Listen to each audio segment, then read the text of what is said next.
Vous êtes avocate, vous êtes l'avocate de l'association Oser le féminisme. Exactement. Votre parti pris ce matin, c'est de dire que l'élection, je vous cite, l'élection de Miss France est sexiste, rétrograde, discriminatoire. Vous portez donc l'affaire en justice. Mais est-ce que les femmes sont libres ? Vous voulez dire dans le cadre de cette émission? Non, mais les femmes, globalement, est-ce que les femmes sont libres? À l'heure actuelle? Ouais, est-ce qu'aujourd'hui, les femmes en France sont libres? Alors, je pense que le combat de notre siècle, c'est précisément l'effectivité des droits acquis au XXe siècle, puisqu'on se rend compte que le combat des féministes du XXe siècle a effectivement servi à asseoir des droits qui, aujourd'hui, malheureusement, ne sont pas effectifs. Je pense notamment à l'égalité professionnelle, qui était un des combats... Mais les femmes sont libres? Non, précisément... Ah non, en fait, alors, les femmes ne sont pas libres. Donc les femmes qui concourent à Miss France ne sont pas des femmes libres, elles sont sous influence. c'était le sens de mon propos. Alors non, je ne parle pas de leur volonté de base de... Personne ne les force.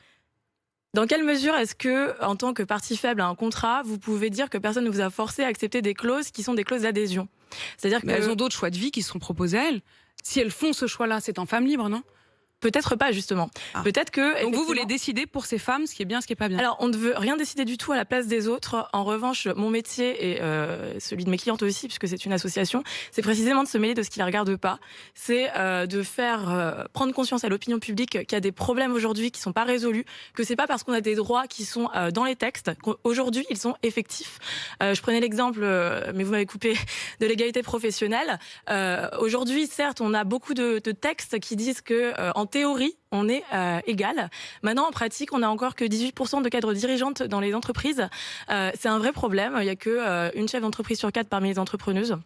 Et les entrepreneurs. Mais en l'occurrence, ce que vous attaquez, c'est pas toutes les entreprises de France. Non, c'est l'entreprise qui produit le concours de Miss France. Vous dites qu'il est sexiste, rétrograde et discriminatoire. Alors discriminatoire, en effet, vous portez aussi l'attaque sur ce point, sur le point de la question du contrat, l'idée que les jeunes femmes qui participent au concours ne sont pas payées pour participer à ce concours. Elles sont payées en cadeau. D'ailleurs. Voilà. Elles sont en robe de mariée, en sac à main.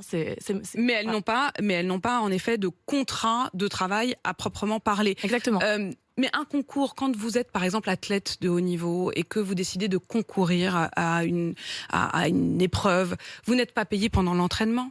Alors, l'entraînement ne sert pas à produire de l'argent à une société capitaliste qui vend cette émission très cher. Et je rappellerai que TF1 fait 5 millions d'euros de recettes publicitaires sur la soirée, que ces femmes sont à la disposition de la production pendant 3 semaines pour le spectacle national. Et ça, c'est... Enfin, à disposition. Elles se mettent à disposition. Elles sont pas.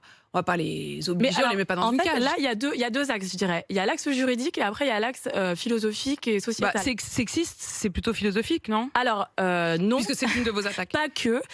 Au niveau juridique, en France, il y a ce qu'on appelle un ordre public de protection qui vient protéger les parties faibles. Alors de la même manière que quand vous commandez sur Internet un article, vous n'allez pas pouvoir vous mettre d'accord avec le vendeur sur le fait de dire bon, je veux pas mon droit de rétractation de 15 jours, c'est un droit obligatoire.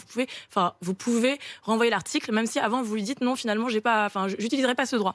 En droit du travail, c'est pareil. Il y a un ordre public de protection et le code du travail est obligatoire sur certaines de ces règles, la majorité. Et là, c'est précisément la question juridique qui se pose. C'est-à-dire, il y a une relation de travail. Peu importe la volonté des parties, en fait. En droit français, s'il y a une relation de travail, il y a un lien de subordination, il y a une rémunération en plus en cadeau qui ne devrait être en espèces, le fait est qu'il devrait y avoir un contrat de travail. Et c'est tout.